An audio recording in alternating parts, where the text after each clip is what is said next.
Here I have VIVO V23, and today I'm going to show you how to check your IMEI number and serial number on this device. So firstly you have to open settings. Firstly you have to open phone application, open the keypad and enter the secret code, which is *#06#. And as you can see here you have your IMEI 1, IMEI 2 and also your serial number. And there's also a second method to find these codes.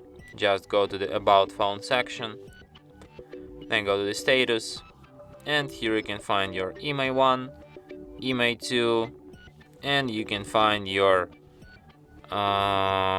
serial number in software information. Here you have serial number. And that's it. Thanks for watching. If you find this tutorial useful, don't forget to hit that like button and subscribe to our channel.